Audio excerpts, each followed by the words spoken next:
জিনটা মেয়েটার কাছে আসতেই মেয়েটা ধাক্কা দিয়ে তাকে সরিয়ে দেয়। তোকে আমি ভালোবাসি না, জোর করে আমাকে বিয়ে করে নিয়ে এসেছিস, তোর মতো জিন কখনো মানুষের যোগ্য নয়, আমাকে বাড়িতে দিয়ে আয়। এসব চিৎকার শুনে সেই জিনটি নিজেই হতবিহ্বল হয়ে পড়ে। জিনটি বলে, তুমি না আমাকে ভালোবাসতে, আমার সাথে থাকতে চেয়েছিলে, তুমি তো বলেছিলে ভালোবাসার কোনো জাত নেই, ভালোবাসা ভালোবাসাই, আজ তুমি বদলে গেছো। মেয়েটা তখন সামনে থাকা ছুরি নিয়ে নিজের হাত কেটে ফেলতে থাকে আর বলতে থাকে, আমাকে আমার বাবার বাড়িতে দিয়ে আয়, না হলে আমি এখানে আত্মহত্যা করব। এসব শুনে জিনটা প্রচণ্ড কষ্ট পায়। তার চোখে মুখে ভালোবাসার মানুষের এমন নির্মম ব্যবহার যেন তাকে জীবন্ত অবস্থাতেই মেরে ফেলেছে।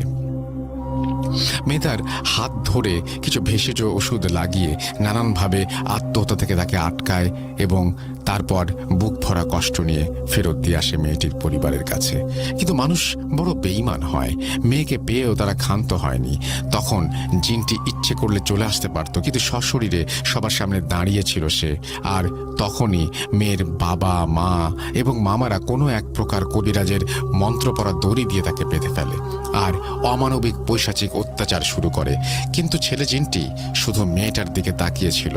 চোখে মরিচ বাটা লেপটে দেওয়া হয়, নখ উপড়ে ফেলা হয়, শরীর উল কেটে নিয়ে গেল, কেউ নখ, কেউ চামড়া, কেউ দাঁত, কেউ চোখের